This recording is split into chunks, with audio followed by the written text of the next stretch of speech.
Assalamualaikum warahmatullahi wabarakatuh. Salam sejahtera untuk kita semua. Hai, kita berjumpa lagi pengurus Himpaudi daerah di seluruh kota kabupaten di Jawa Tengah.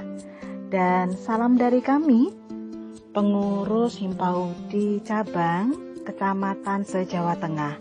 Dari kami pengurus wilayah Himpaudi Provinsi Jawa Tengah. Dalam hal ini di materi aturan organisasi, kami berdua, saya Elisa Aditya Suryawati sebagai Wakil Ketua 1 dan Ibu Sri Kurnianingsi sebagai Wakil Ketua 2 akan membersamai teman-teman dalam menyampaikan aturan organisasi. Nah, bagaimana teman-teman? Tadi sudah melihat dari video pendek yang berjudul Amplop. Nah, sangat menarik ya. Apa saja hal-hal yang bisa dijadikan refleksi dari cerita amplop ini? Apa saja hal-hal yang dianggap tidak patut dilakukan oleh pengurus Himpaudi dalam cerita tersebut? Lalu, apa yang terjadi saat pengurus Himpaudi tidak memahami ADART? Lalu bagaimana seharusnya proses pengambilan sebuah keputusan di dalam sebuah rapat? Nah, teman-teman, di lembar kerja yang sudah dipegang oleh teman-teman, silakan dituliskan jawaban dari pertanyaan-pertanyaan ini. Kami berikan waktu 3 menit.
Oke, teman-teman, sudah selesai menjawabnya?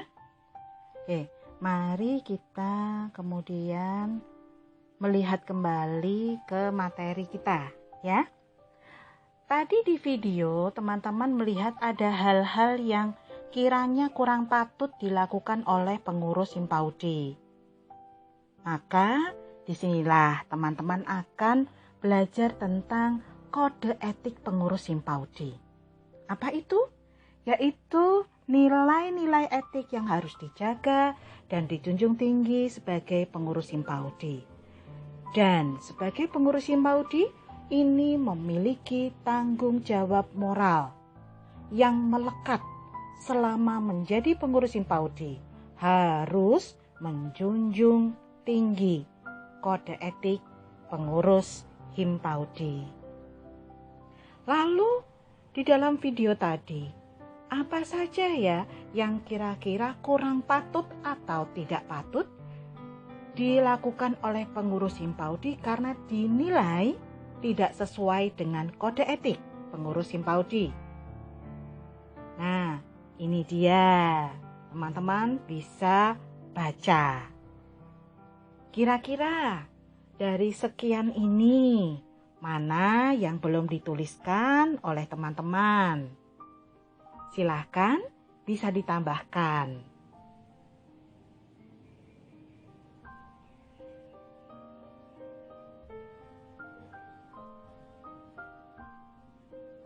Oke.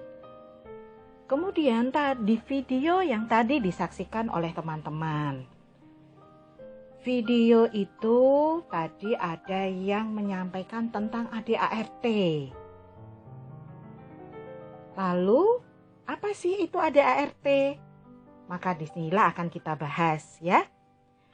Sesuai dengan pedoman organisasi pasal 5. Tentang jenis dan hierarki aturan dasar organisasi.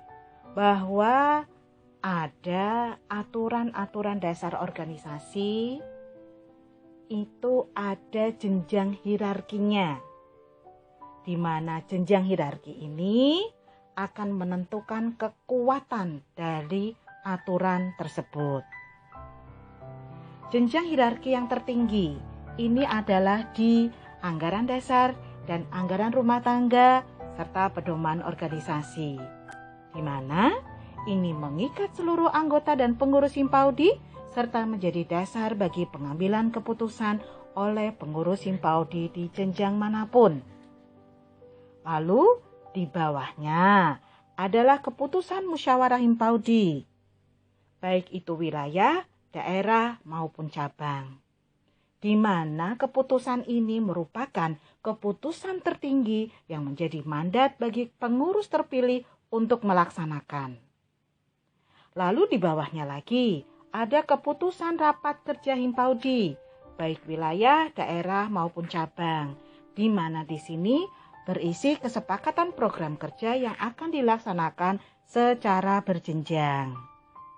Dan apabila ada aturan-aturan yang kiranya tidak tercantum, baik itu di ADART dan PO, di keputusan musyawarah, di keputusan raker, wil, rakerda, rakercap, maka bisa diatur di peraturan pengurus Himpaudi, baik wilayah, daerah maupun cabang.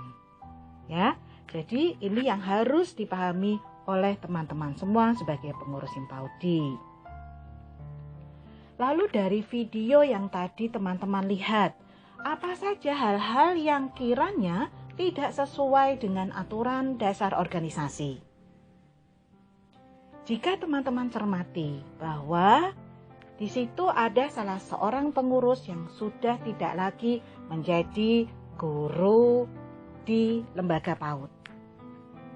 Nah, menurut ADART, maka keanggotaannya gugur karena sudah tidak berkecimpung di dunia PAUD, baik sebagai GTK maupun sebagai pakar atau pemerhati PAUD. Maka silahkan teman-teman cermati ART pasal 3 tentang keanggotaan. Lalu apa lagi yang tidak sesuai? Yaitu pengurus yang bersangkutan tadi yang sudah tidak berkaitan dengan dunia PAUD tidak mau secara terbuka menyampaikan dan tidak mau mengundurkan diri, maka silahkan teman-teman PC mencermati persyaratan pengurus HIMPAUD di cabang di ART pasal 12. Dan ada lagi yaitu hak bicara pengurus tidak diakomodasi oleh ketua. Teman-teman tentu tahu di bagian mana itu dalam video ya. Maka silahkan teman-teman lihat di ART pasal 6 tentang hak anggota. Apakah teman-teman pernah memiliki pengalaman yang sama atau paling tidak mirip-mirip begitu? Nah, silahkan teman-teman tuliskan pengalaman teman-teman terkait penerapan kode etik dan aturan organisasi di kecamatannya masing-masing. Kami berikan waktu 2 menit ya. Dan setelah ini, Ibu Sri Kurnianingsih akan menyampaikan hal yang menarik tentang standar operasional prosedur.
Halo semuanya, Assalamualaikum warahmatullahi wabarakatuh. Semoga semua dalam keadaan sehat ya, sehat dan bahagia tentunya. Setelah dengan Ibu Elisa, sekarang saya Nia akan melanjutkan materi aturan organisasi tentang SOP HIMPAUDI. Apa sih SOP? SOP adalah standar operasional prosedur. Proses pembuatan ini adalah proses yang panjang sekali, bertahun hingga menjadi dokumen yang lengkap. Mungkin ada teman-teman yang sudah punya, dan bagi yang belum, kalau ingin memiliki silakan bisa menghubungi PD juga ya. Di dalam SOP ini itu ada beberapa hal poin utama ya. Yang pertama, di dalamnya itu adalah prosedur yang tentunya terstandar. Kemudian yang kedua, mengatur alur tugas, wewenang, dan tanggung jawab dari pihak-pihak yang akan terkait. Dan ketiga, menjadi pedoman di dalam melaksanakan pekerjaan rutin di dalam kita berorganisasi. Oke? Nah, apa saja isi dari SOP HIMPAUDI? Ada 7 bagian atau 7 prosedur. Yang pertama tentang kesekretariatan. Apa saja sih di dalamnya? Tentunya tentang surat menyurat, arsip, komunikasi sosial media, dan sebagainya. Yang kedua tentang keuangan. Bagaimana pengurus itu akan mengelola keuangan, baik yang umum seperti iuran-iuran ya, bidang, kegiatan, kalau ada dana kemitraan maupun rekening organisasi. Kemudian prosedur tentang organisasi, tentang kartu tanda anggota, tentang iuran bukan dari sisi uangnya ya, tetapi jumlah, kemudian mekanismenya lebih ke arah sana. Kemudian rapat, kebijakan, dan yang paling menarik, bagaimana kalau ada pengurus yang terlibat di dalam partai politik dan pilkada, ya, pilihan kepala daerah. Kemudian yang keempat, litbang dan diklat. Di dalamnya mengatur tentang masalah penyelenggaraan pendidikan dan latihan, ya, diklat. Kemudian sarana prasarananya, fasilitatornya, dan kalau akan dilakukan penelitian. Lalu humas, di sini tentang kemitraan, jadi kerjasama itu ada di humas ya. Pengelolaan media, punya media apa ini di kecamatan? Apakah siapa tahu ya ada website khusus atau apapun, atau koran atau apapun ya kalau ada ya. Kemudian bagaimana mensosialisasikan tentang keberadaan organisasi. Lalu kesosek ini tentang pengelolaan usaha, pengadaan barang, jasa, dan sebagainya.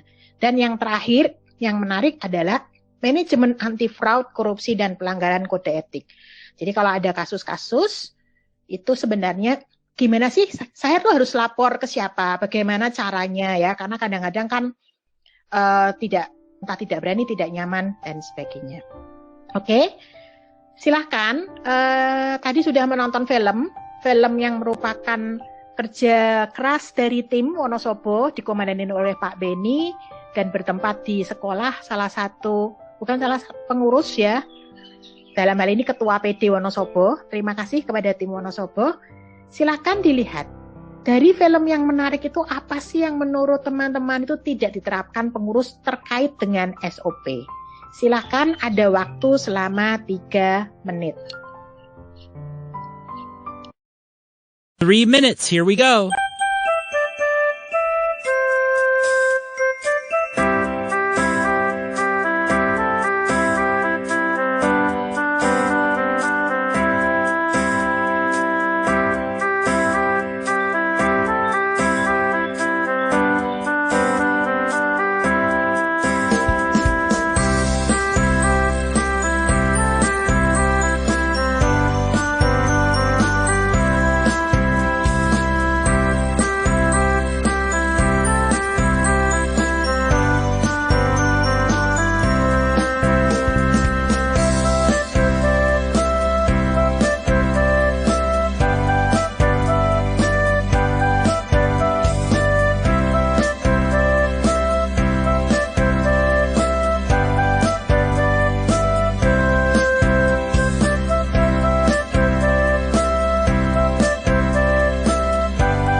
Nah, teman-teman semua, setelah mencermati film tadi, mengingat-ingat lagi dan mencoba menuliskan apa saja kira-kira SOP yang tidak diterapkan, yuk kita ulas yuk.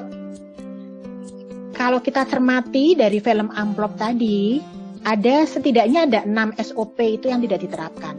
Yang pertama, kesekretariatan ya, tentang masalah surat menyurat.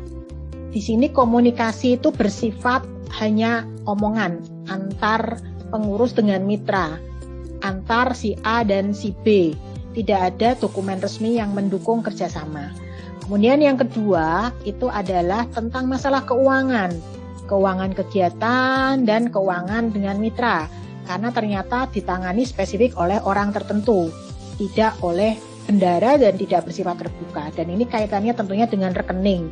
Maka judulnya juga amplop ya, karena tidak melalui jalur-jalur yang terdokumentasi dan tentunya itu lebih kredibel gitu ya. Kemudian yang ketiga, organisasi, di mana kebijakan dan keputusan itu tidak memberikan ruang pada pengurus yang lain untuk bersuara, untuk memberikan pendapat, untuk memberikan masukan. Kemudian humas, kerjasama dan kemitraan itu seharusnya mengikuti aturan dari kehumasan, ya, dari humas. Apa saja yang harus disiapkan, bagaimana nanti mekanisme dan sebagainya itu harus jelas. Kemudian juga dengan kesosek, ya, karena di sana ada keterlibatan pengadaan jasa ya. Kalau kita lihat ada itu nanti tentang pengadaan barang dan jasa. Dan yang terakhir ini yang menarik, kalau sampai jumlah yang diamplopi dan sebagainya itu menjadi sangat besar, sangat mengganggu, sangat dianggap melanggar kode etik, maka bisa digunakan SOP ini. Karena kadang-kadang hal-hal besar itu muncul dari hal kecil yang didiamkan saja. Oke, teman-teman, kesimpulan dari materi aturan organisasi, kita harus ingat semua bahwa kode etik pengurus Himpauti itu bersifat mengikat selama kita menjadi pengurus. Saat kita dilantik, disitulah kode etik kita pegang. Nah, kedua, apabila itu dilanggar, tentunya akan mempengaruhi profesionalitas dan martabat Himpauti. Dan bicara Himpauti itu tidak hanya bicara perseorangan, tidak hanya bicara satu kecamatan atau satu daerah, tapi seluruh Indonesia. Rusak susu sebelanga gara-gara setitik nilai itu bisa terjadi. Kemudian yang ketiga, setiap kebijakan, keputusan, dan pelaksanaan harus sesuai dengan aturan organisasi tentunya ya. Dan yang keempat, setiap pengurus dan anggota itu memiliki hak yang sama untuk menyatakan pendapat dan harus didengarkan tentunya dan dipertimbangkan oleh pengurus. Yang kelima, untuk menjadi pengurus Himpauti itu ada syarat utama, yaitu anggota biasa yang aktif dan syarat-syarat yang lain tentunya.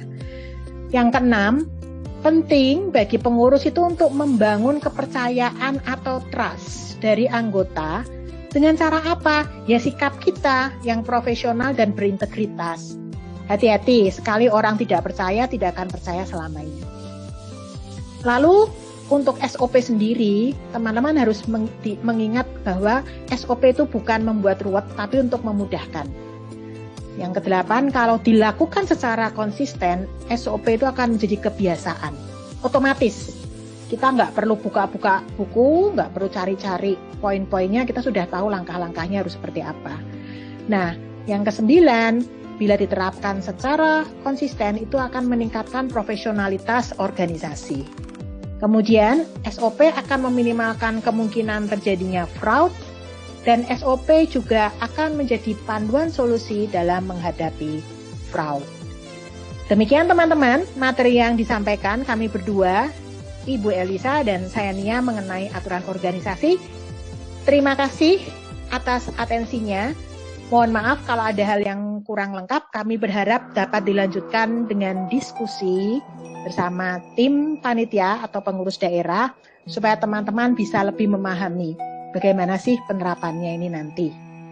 Demikian, selamat melanjutkan ke materi-materi berikutnya.